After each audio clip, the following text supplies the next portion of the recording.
Good morning, students. Welcome all of you, and we will resume the remaining part of our poem. The title of poem is "When to the Season of Sweet Silent Thought."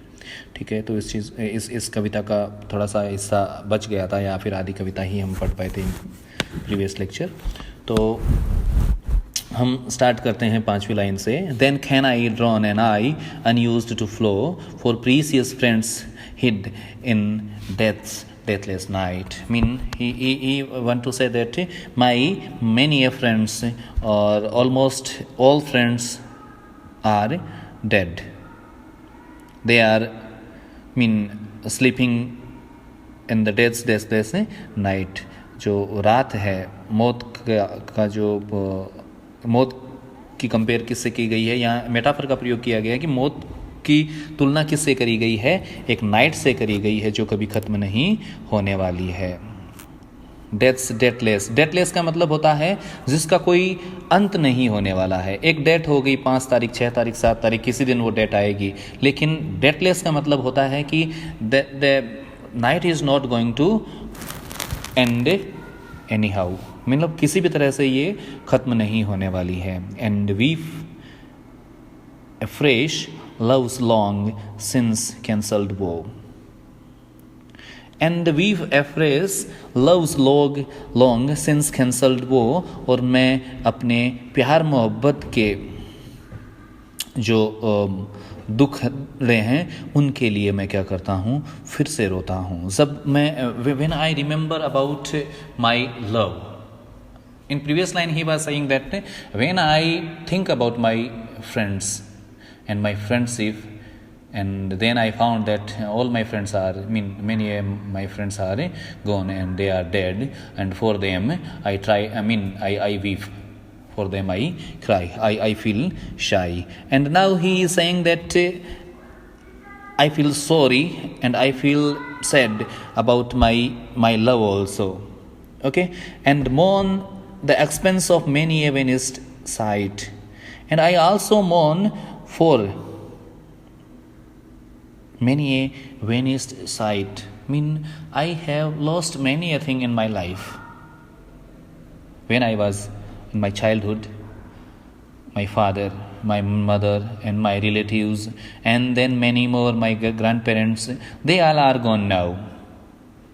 Or with the span of time, many things have been changed.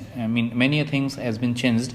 बहुत सारी चीज़ें हैं वो बदल चुकी हैं। अब वो जिस वक्त में मैं इसका एक इंटरप्रिटेशन हम इस तरह से भी निकाल सकते हैं कि जब राइटर था, छोटा था, उसके बाद से अब वो बड़ा है, ठीक है, तब तक बहुत सारी चीज़ें बदल गई हैं। शायद उसका जो पुराना घर था वो अब वैसा नहीं रहा हो, या फिर वो गांव में रह रहा होता होगा, या फिर उसका वो पैदा कहीं गांव में हुआ हो, किसी गली में, किसी गांव के किसी देहात में, कहीं किसी रेगिस्तान में, या फिर किसी और कहीं जगह भी वो पैदा हुआ हो। लेकिन अब वो सारी चीज़ें छूट गई हैं उसके लिए, या तो वक्त के अनुसार ये सारी चीज़ें बदल गई हैं, या फिर वो कहीं माइग्रेट होकर कहीं दूसरी जगह चला गया है। तो कह रहा है कि मैनी ए वेनिस्ड साइट, मेरी आँखों के सामने से मुझे जो चीज़ें बहुत अच्छी लगती थी वो अब गायब हो चुकी हैं। And for them I feel sorry and I feel very sad about them. Then can I grieve at grievance foregone? And then I grieve, मैं दुख प्रकट करता हूँ at grievances foregone, और मैं उनके बारे में भी मैं दुख प्रकट करता हूँ जो दुखों के बारे में मैं पहले रोया करता था। मतलब मैं किसी वजह से दुखी था, फिर मैं दुखी हो गया, फिर मैं उन दुखी चीज़ों को याद करके फिर से दुखी हो रहा हूँ, ये यहाँ कहना चाह रहा है। And heavily from woe to woe tell over this sad account of fore bemoaned moan which I new pay as if not paid before.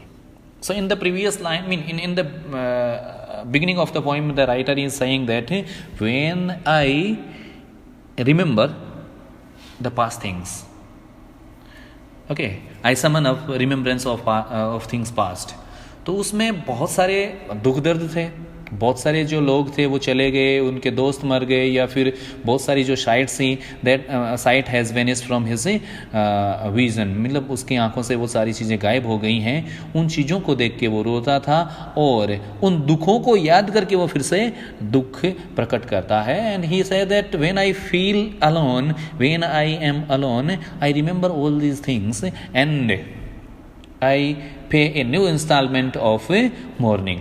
मतलब मैं इन सारी चीज़ों को, इन दुखों को याद करके मैं फिर से रो देता हूँ, ठीक है। And which new pay as if not paid before. और मैं जब रोता हूँ तो मैं इस तरह से रोता हूँ कि मेरा जो दुख था वो पहले कम था लेकिन आज सबसे ज़्यादा है। तो मतलब कि मैं हर रोज़ मेरे दुख में क्या किया जा रहा है, इजाफा ही हो रहा है, मेरा दुख क्या नहीं हो रहा है, कम नहीं हो रहा है। So this was a thought in these 12 lines. कविता की क्या है, 12 लाइन्स हैं। इसमें ये दुख की ही बात कर रहा है कि मेरी ज़िंदगी में दुख ही दुख है और ये सारी चीज़ें he is saying. Now read the 13th line. But so when I was talking about sonnet and I was defining the sonnet, then there I put something that was a volta. Volta mean there is a change in thought. There is change in thought and then there is a change in mood of the poetry. So here comes the volta and he is saying that when I think about you, here he is addressing someone, my dear friend, और ये इसका कोई दोस्त है, तो कह रहा है कि when I think about you, my dear friend, all sorrows are restored and all losses are restored and sorrows end. Here he is addressing the friend that I talk about. I think about my past, I think about my friends, I think about my many a Venice site, and I think about my waste of time also. Okay, but these things are restored when I think of you. जब मैं तुम्हारे बारे में बात करता हूँ, जब मैं पुरानी चीज़ें याद करता हूँ तो मुझे ये सारी चीज़ें याद आती हैं, मेरा बीता हुआ बचपन या फिर गुजरा हुआ टाइम और मेरे दोस्त और मेरे घर वाले, या फिर वो जो चीज़ें हैं वो मेरी आँखों से गायब हो गई हैं, वो चीज़ें मैं याद करता हूँ। लेकिन उनके साथ साथ मैं तुम्हें भी तो याद करता हूँ। जब तुम्हारा जिक्र आता है, जब तुम मेरे दिमाग में आते हो, जब मैं तुम्हारे बारे में बात करता हूँ, then I feel that all my losses are restored. जिन चीज़ों की मुझे क्षति थी, जिन चीज़ों की मुझे क्षति हुई थी, उनकी क्षतिपूर्ति मुझे हो जाती है। And my all the sorrows and itself, और इसके साथ ही मेरे सारे जो दुख हैं वो ख़त्म हो जाते हैं। ठीक है, तो यहाँ इन लाइंस में वो कहना चाह रहा है कि ये जो मेरे दुख हैं वो इस तरह से ख़त्म हो जाते हैं जब मैं तुम्हारे बारे में क्या करता हूँ, बात करता हूँ, या फिर मैं तुम्हें याद करता हूँ। तो मेरे अधिकांश जो दुख हैं, जो सोरोज़ हैं, जो दुख हैं या फिर जो नुकसान हैं, सारे भर जाते हैं, सारे दुख खत्म हो जाते हैं, और ये मेरे अंदर एक खुशी का फंवारा फोड़ देता है और मैं अपने आप को बहुत ज़्यादा रिलैक्स्ड और खुश महसूस करता हूँ। तो ये हमारी एक कविता थी।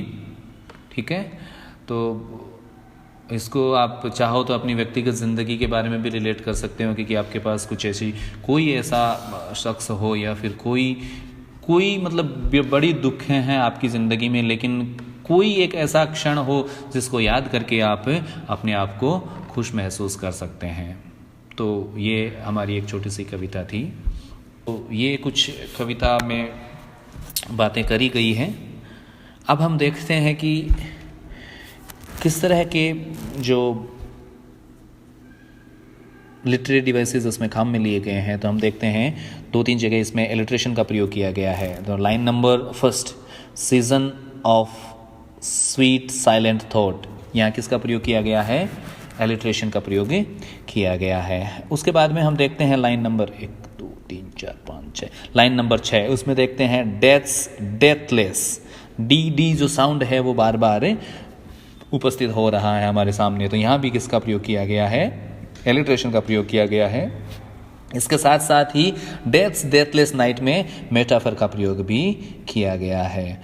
डेथ की तुलना किससे की गई है? ए डेथलेस नाइट से करी गई है। इसके साथ हम फिर देखते हैं कि 1 2 3 4 5 6 7 8 9 नाइन्थ लाइन में देखते हैं कि ग्रीव एट ग्रीवियंसेस। ठीक है, ग्रीवियंसेस फोरगोन। तो यहाँ भी किसका प्रयोग किया गया है? एलिट्रेशन का प्रयोग किया गया है। तो ये हमारी कविता थी। आगे वाले लेक्चर में हम एक नई कविता के साथ हाजिर होंगे। तब तक के लिए धन्यवाद।